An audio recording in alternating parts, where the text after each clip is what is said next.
يا بلال أرحنا بالصلاة النبي صلى الله عليه وسلم بلال باك بصلاة أصرفنا تنك تنب سلاته نبي صلى الله عليه وسلم يا عيناتشو معرفيا صلاة نات بزيج حياتاتشن ላይ صلاة የሌለው ሰው والله ትልቅ እስር ቤት ውስጥ ትልቅ ጭንቀት ውስጥ ትልቅ ጨለማ ውስጥ ያለ ሰው ማለት صلاة የሌለው ሰው ምክንያቱም ከአላህ ጋር የምንገናኝበት የሆነች አሁን ዙር ሰላት ሰገድን ከመስገዳችን በፊት የነበረን ሐልና ከሰገድን በኋላ አንድ ነው የለም والله ይለያያል እንኳን ሰላቱ አይደለም ውዱ ይለያያል ውዱ ስታደርግ የሆነ ነገር ቀለል ይላል የውዱ ማዕና ታውቃላችሁ አንድ ሰው እኮ ከባለቤቱ ጋር ህጋዊ ከሆነ ባለቤቱ ጋር ማታ ተኝቶ ግንኙነት አድርጎ ሁለተኛ ዙር ለመሄድ ከፈለገ ውዱ ያደርጋሉ ነብዩ ሰለላሁ ዐለይሂ ወሰለም ለምን ቁዋ ስለሚሆነው እኮ ነው ኃይል ነው እንኳን ሌላ ይቅርና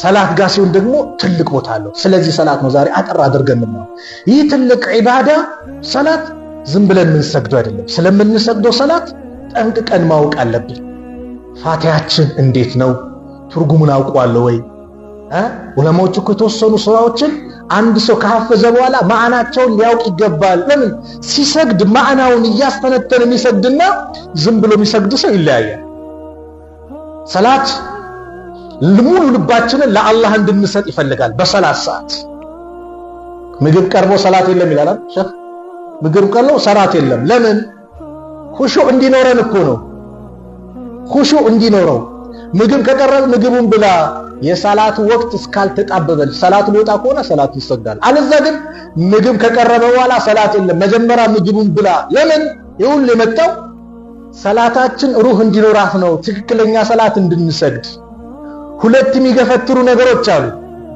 ምን ሽንትና ሰገራ እያጨናነቁ አንድ ሰው ሰላት ሊሰግድ እንዳይል መጀመሪያ ሽንቱን እዛው ይጨርስ ሐጃውን ከዛ በንጹህ አእምሮ ሰላቱን ይሰግድ ይሄ ሁሉ ምንድነው ከተባለ ሩህ ያለው ሰላት እንዲሰገድ ነው ሰላት በምንሰግድበት ሰዓት አለባበሳችን ጭምር የሰላት ሽሩጦች አሉ ዛሬ ወጣቱ ላይ አብዛኛው የሚታየው ከሰላት ከሚያበላሸው አንዱ ምንድነው አውራ መታየት እኮ ነው ሩኩ ስናደርግ ስጁድ ስናደርግ ጀርባችን ወገባችን የሚታይ ከሆነ አውራችን ተከፍቷል ስለዚህ ዑለማዎች በተስማሙበት ሰላት ትበላሻለች እንደ ሙስሊም አለባበሳችን ሊያምር ይገባል አንዳንዴ ከታክሲው ሰው ሲወርድ መቀመጫው ሲምር ይታያል ይሄ ያሳፍራል ሰላት የሚሰግዱ ሰው ከኋላችን ያለው የኛን መቀመጫ ይመልከት ወይስ ሰላቱን በስነ ስርዓት ይስገድ የሚወሰውስን ነገር ዛሬማ መስጊድ ውስጥ አላህ ይጠብቀን ኸምር እኮ እየገባ ነው አይደል በምን ልትሉኝ ነው የኸምር ማስታወቂያ ማለት ነው ማሊያ ተለብሶ የኸምር ማስታወቂያ አንድ ሙስሊም የተከበረ ሙስሊም እንዴት ማሊያ የኸምር ማስታወቂያ የተከበርክ እኮ ነው አንተ እንዴት ይሄንን ቆሻሻ ነገር እንድታስተዋውቃል ለዛውም መስጊድ ውስጥ ሁለት ይሄ ጽሁፍ ምናምን ካለው ደግሞ ሰው እስቲ ምንድነው ስንት ቁጥር ነው ፊደሉ ምንድነው አላህ ፋቲሃ ይቅራ ወይስ የኔ አንብብ ለምን ከተባለ ፋቲሃን ስንቀራ ከአላህ ጋር የምንነጋገርበት መድረክ ነው ረሱል አለይሂ ሰላቱ ወሰለም ኢማም ሙስሊም በዘገቡት ሐዲስ ላይ እኛ አልহামዱሊላሂ ረቢል ዓለሚን ስንል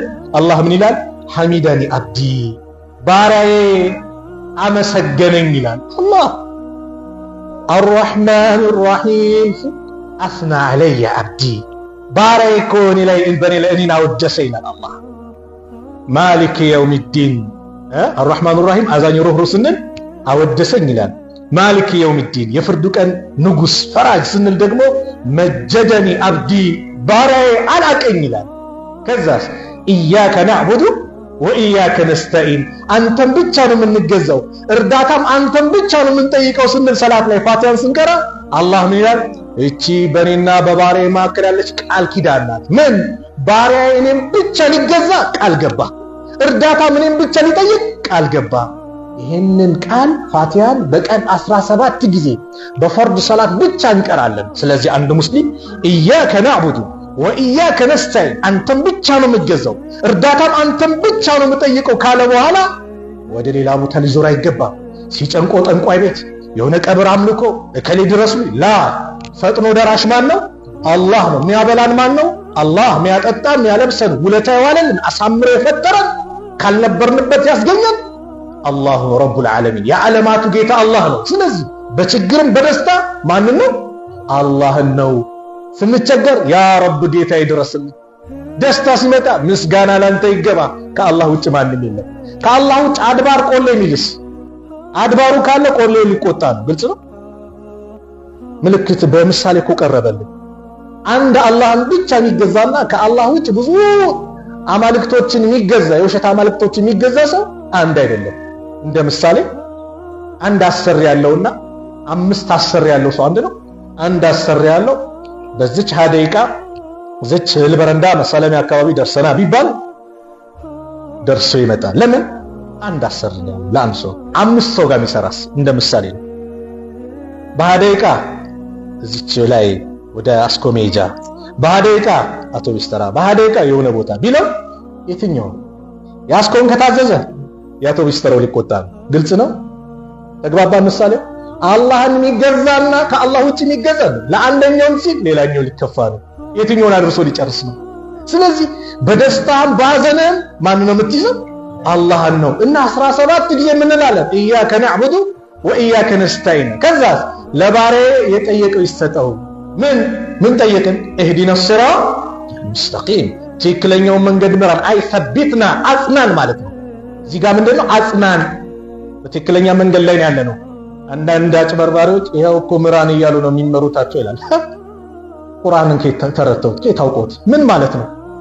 ቀጥተኛ መንገድ ላይ ነን። አዎ፣ ግን ምን ያስፈልገናል? ጽናት አይደል? አጽናን እያልን ነው። ሲራጥ الذين انعمت عليهم የነዛን ውለታህን ያልክባቸው ያጣቀምክባቸው ሚነ ነብይን ወስድቂን ወሹሃዳ ወሷሊሂን ወሐሱነ ኡላኢከ ረፊቃ የተባሉት የደጋጎቹ የሰማዕታት የእውነተኞቹ የነቢያቶች የነሱን ያጣቀምክባቸውን በእኛ ላይ ምን እንላለን? ገይሪል መግዱቢ ዐለይሂም ወለዷሊን አሚን እንላለና ዱዓ ነው። ከተቆጣህባቸው ከጠማማዎችም ውጭ አድርገን ሲባል አሚን። አዎ፣ ማንን ተቆጣባቸው? የሁዶች። ለምን? አውቀው ስለጠመሙ እስላም ሐቅ መሆኑን ነብዩ ሰለላሁ ዐለይሂ ወሰለም የአላህ መልእክተኛ መሆናቸውን ያውቃሉ፣ ግን ጠመሙ። ዷል ደግሞ ነሳራዎች ናቸው። ለምን ዷል አላቸው? አላህን ሲገዙ በጅህልና ነው፣ በማህይምነት ነው። ከነዚያ ነፃ አውጣን ሲባል አሚን እንላለን፣ ዱዓ ስለሆነ። ለዚህ ነው የሱ አሚንና የመላእክቶች ኢማሙ አሚን ብሎ ለዷሊን ሲል አሚን ሲልኛም አሚን ብለን ከመላእክቶች ተአሚን ጋር አሚን ሲሉ አንድ ከገጠመ ያለፈ ወንጀል ይማርለታል አሉ። ሰላት ውስጥ ያለው ጥቅም ቀላል አይደል። አንድ ቀን የአላህ መልእክተኛ ሰለላሁ ያሰገዱ ከሩኩ ተነስተው ሰሚ አላሁ ሊመን ሐሚዳ አላህን ለሚያመሰግነው ሰሚ ነው አላህ ሚለውን ቃል ሲጠቀሙ ምን እንላለን?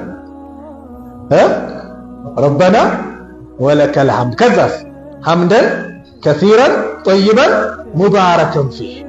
ረበና ወለከል ሐምድ፣ ጌታችን ወይ ምስጋና ላንተ ነው።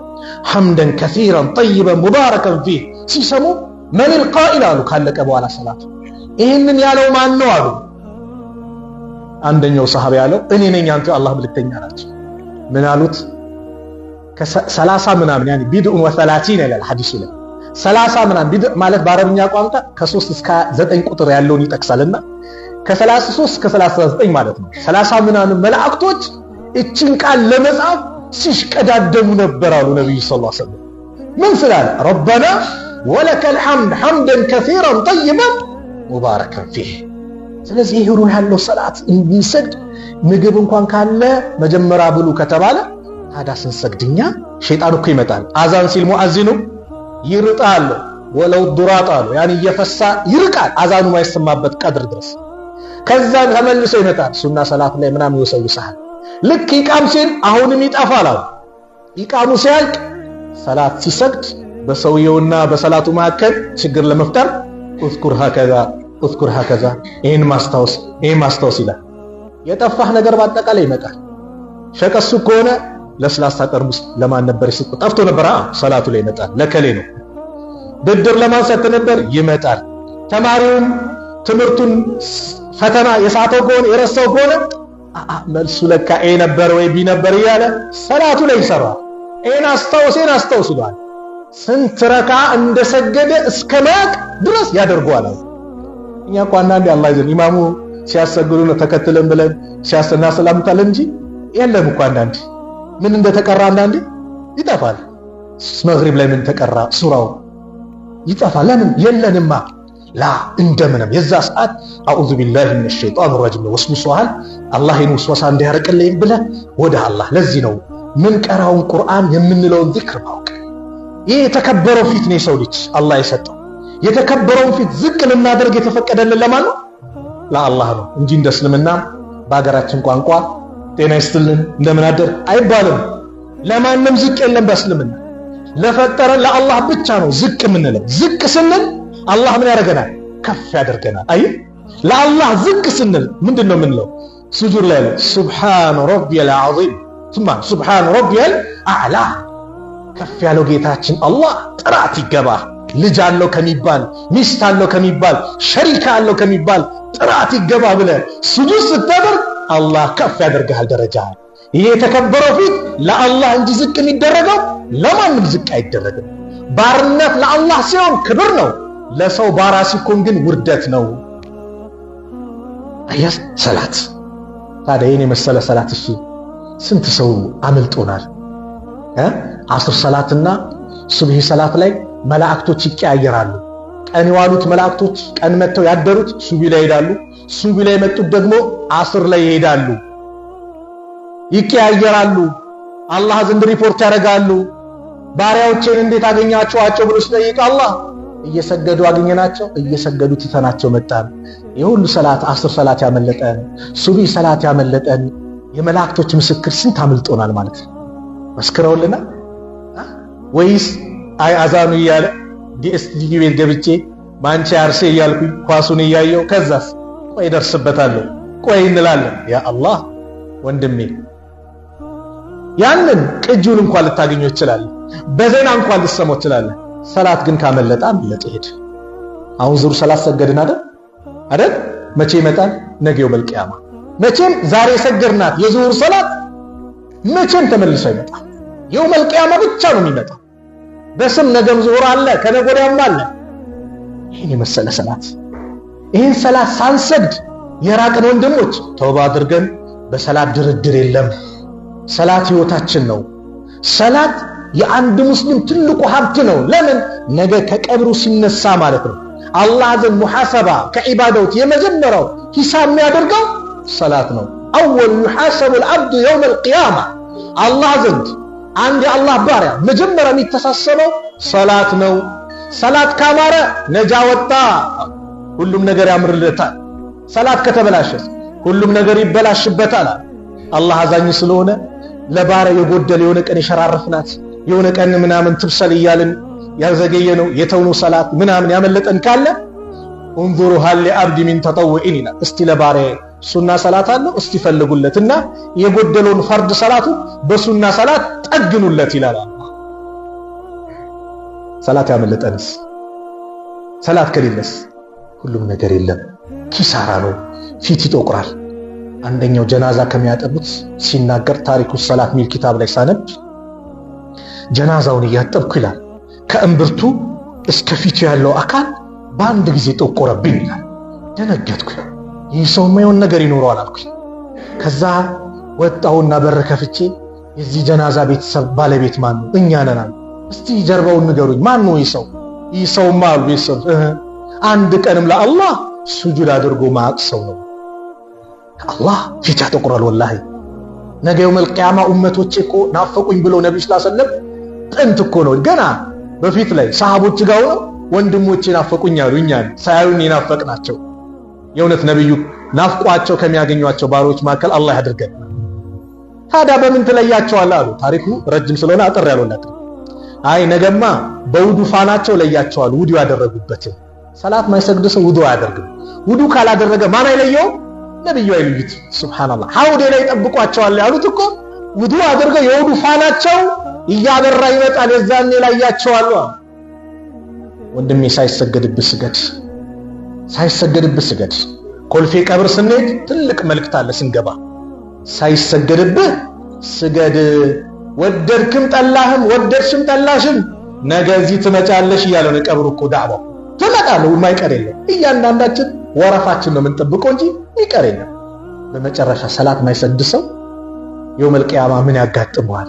ሰቀር የሚባል ጀሃነም አለ። ሱረቱ ሙደሲር ላይ አላህ እንዲህ አለ፣ ኩሉ ነፍሲን ቢማ ከሰበት ረሂና፣ እያንዳንዷ ነፍስ ከሰራችው ስራ ጋር ጣምራውናትን ተያዥና ትመጣለች። ኢላ አስሓበል የሚን፣ የጀነት ሰዎች የቀኝ ሰዎች ሲቀሩ፣ ፊ ጀናቲ የተሳአሉን፣ ጀነት ውስጥ ይጠያየቃሉ፣ ይወያያሉ። ስለምን? አኒል ሙጅሪሚን፣ ስለ አመፀኞቹ። አመፀኞች ተብለው የሚጠሩት እነማን ናቸው? ከአላህ የራቁ፣ አላህን አልገዛም ለአላህ ጎንበስ አልልም ያሉ፣ አልሰግድም ያሉት ናቸው። ማ ሰለከኩም ፊ ሰቀር፣ ሰቀር የሚባለው ዋዱ ሚን ጀሃነም፣ የጀሃነም ሸለቆ ምንድነው ያስገባችሁ እንድትገባ ያደረጋችሁ ምንድነው ሲባሉ የጀሃነም ሰዎች መልሳቸው ምንድነው? ቃሉ ለም ነኩ ሚነል ሙሰሊን፣ እኛ እኮ ከሚሰግዱት አልነበርንም። ወለም ነኩ ኑጥዒሙል ሚስኪን፣ ሚስኪንም ከሚያበሉት አልነበርንም። ወኩና ነኹዱ መዐል ኻኢዲን፣ እንደው ከሚዘባርቁት እንዘባርቅ ነበረ። ወኩና ኑከዚቡ ቢየውሚዲን፣ በዚህ ቀንም እናስተባብል ነበረ። የምን ቂያማ የምን ሞቶ መነሳት ምናምን እናስተባብል ነበር። ስለዚህ ሐታ አታኒል የቂን፣ ሞት እስከመጣብን ጊዜ ቀጠሮ ድረስ እንድንል ነበር ሲሉ አላህ ሚላ ፈማ ተንፈዑሁም ሸፋዓቱ ሻፊዒን፣ ለነዚህ ሰዎች የአማላጆች ምልጃ አትጠቅማቸው። ስለዚህ ደስታ የሚመጣው ሰላት ሲኖር ነው። ሰላት ከሌለ ወላሂ ጭንቀት ነው። ማረሚያ ላይ እስር ቤት ላይ ሆነን ማይሰግዱ ሰዎች ነበሩና ዳዕዋው እዛ ላይ ስናደርግ ምን እላቸው ነበር? የሚሰግድ ሰውና ማይሰግድ ሰው ቀኑ የሚታሰርበት ቀን ይለያያል። የሚሰግድ ሰው ሁሌም በአላህ ፕሮግራም ላይ ነው። ዙር ሰግዶ አስርን ያስባል፣ አስር አስቦ መግሪብን ኢሻን ይላል። አረቆይ ሱቢ ቶሎ ሳይደርስብኝ ልተኛ ይላል። ሱቢ እያለ አላህ በፕሮግራም ውስጥ ከተውና የእስር ጊዜውን አያቆም። ለምን? አላህ ጡማእኒና ስለከተተለት። ሰላት ማይሰግድስ ምንም ባዶ ነው። አንድ ቀኑ 3 ቀን 4 ቀን ይሆንበታል። ወላሂ አብዛኞቹ ከሰላት የራቁ ሌሊት እንቅልፍ የላቸው። ወክ የሚባል አለ። ወክ ታውቃላችሁ? ወክ ማለት መንቀሳቀስ ነው። እዛ የሆነ እንደ መጋዘን ነው እስር ቤቱ። በቃ ሽንት ቤቱ ላይ ገብቶ ሲመላለስ ታይዋል ሌሊት። ለምን? ጭንቀት እረፍት አላህ ይወስድብሃል። ደስታ የሚባል አላህ ይነጥቃል። አላህን ርቀን እንዴት ደስታ ይመጣል? በመጨረሻ ወላሂ ደስታ ይመጣል። ስለዚህ የሰላታችን ጉዳይ በምንም መልኩ ኢነ ሰላተ ካነት አለል ሙእሚኒነ ኪታበን መውቁታ፣ ሰላት ለምእመናን ግዴታ በወቅት የታጠረች ግዴታ የተደረገች ናት ብሎ አላህ የተናገረው። ስለዚህ ዙር የሚሰገደው አስር አዛን ሲል አይደለም። አስር የሚሰገደው መግሪብ አዛን ሲል አይደለም። ይብሰል ምትባላለች። ቆይ ይብሰል ምንድነው የሚበስለው? ሰላት ከምንም በላይ ወላሂ አጥንታችን፣ ደማችን፣ ህይወታችን ነው። ይህንን ሰላት ያልተረዱ አንዳንድ አምባገነን ወይም ባለገቢ ልጥራቸው ሰላትን በየትምህርት ቤቱ ሲከለክሉ ይታያል። ወላጆች ኃላፊነት አለባቸው። ለምን በል፣ ወንድም ኃላፊነት አለ። ለምን በል እንጂ አትበል። ለፈስፈሳቸው ሰላት ነው፣ ህይወቱ ነው። በሰላት አንድ ሙስሊም ሊደራደር በምንም አይችል። በምንም ሰላትን ማንም ፈቃጅ ከልከል ሊኖር አይችልም። የፈቀደው ማነው? አላህ ነው። ከአላህ በኩል ነብዩ 7 ሰማያት አልፎ ይዘውት የመጡትን ትልቁ ዒባዳ አንዱ የቀብር በቃ ምን አለን? ወላሂ ገንዘብ በየጊዜው አንስት፣ ዘካ እናውጣ፣ ምስኪን ነን። ሐጅ እንመላለስ፣ ምስኪን ነን። ያለን ሀብት እኮ ምንድናት? ሰላት ናት። ሰላት ዑዝር የለውም። ሁለት ብቻ ነው የሰላት ዑዝር። አንዱ የተኛ ሰው በነካሳት ይስገድ፣ በእንቅልፍ ካመለጠው። ሰውናና ትረሳል፣ የረሳ ሰው እንዳስታወሰ ይስገድ። ከዛ ውጭ ቆመ መስገድ አቃተ፣ ቁጭ ብለህ ስገድ። ቢላህ አለይኩም አስቡ። ቁጭ ብለህ ማቅቷል፣ ሐኪም ቤት ተኝተሃል፣ ሆስፒታል ነህ፣ ኦክሲጅን ምናምን አለ፣ ግን ራስን አልሳትክም አይደል? አዎ፣ እዛው እንደተኛ ተይሙም አድርገህ እያጣቀስ ካሁን ሁለተኛ ረካ ነው የሚባለውን እያልክ የሚቀራውን እየቀረህ እዛው ነው እኮ እያጣቀስ ስገድ ከተባለ ቢላህ አለይኩም አፊያ ያለው ጤና ያለው ሚንቀሳቀስ ከዛም አልፎ አላህ መኪና ሰጥቶት እንዲንቀሳቀስ ያደረገው ከሰላት የራቀ ሰው ምን ሊባል ነው ታዲያ? አላህ ይህንን ከሱ ጋር የምንወያይበትን መድረክ የተባለውን ትልቁም ዒባዳ በአግባቡ ተወጥተው ተጠቅመው ሰርተው ሰግደው ከሚቀበላቸው ባሪዎች መካከል አላህ ያድርገን። ሰላትን ከተቀበላቸው ባሪዎች መካከል አላህ ያድርገን። ነገ የውመል ቂያማ የሰላታችን ትልቁ መዝገባችን ነውና በቀኝ እጃችን ከሚሰጣቸው ባሮች መካከል አላህ ያድርገን። መጨረሻችን አላህ ያሳምርልን። ከሰላት ራቁ ወንድሞቻችን አላህ ያምጣቸው። ልባቸውን በኢማን ብርሃን አላህ ይሙላው። ወደ መስጊዱ አላህ ያምጣቸው። ወደ መስጊዱ አላህ ያምጣቸው። እኛንም እስከ ዕለተ ፍጻሜ ሞት እስኪመጣብን ጊዜ ድረስ ይሄን ያዘዘንን ግዴታችን የምንወጣ አላህ ያድርገን። በወቅቱ የምንወጣ አላህ ያድርገን። ሩህ ያላት ሰላት የምንሰድ አላህ ያድርገን። ሰላት ላይ የሚባሉትን አርክ የሚባል ዚክሩንም ዱዓውንም በአግባቡ ማዕናቸውን ትርጉማቸውን የምንረዳ አላህ ያድርገን። ለዚህም ደግሞ ነሻጣውን አላህ ይስጠን። የዕልሙን በር አላህ ይክፈትልን። የዕልሙን በር አላህ ይክፈትልን። መጨረሻችን አላህ ያሳምርልን። መጨረሻችን አላህ ያሳምርልን። ቀብር ላይ የገቡት ወንድሞቻችን እህቶቻችን የጀነት አላህ ይበላቸው። ከቀብር ቅጣት አላህ ነጃ ይበላቸው። ነጃ አላህ ይበላቸው። ታመው ያልጋ ቁራኛ የሆኑት እንደኛ መስጊድ ለመምጣት የሚፈልጉ እንደኛ ዳዕዋ ማዳመጥ የሚፈልጉ ነገር ግን ተይዘው አልጋ ላይ በየሆስፒታል የተኙትንም አላህ ይፈውሳቸው። አላህ ያሽራቸው። አላህ ያሽራቸው።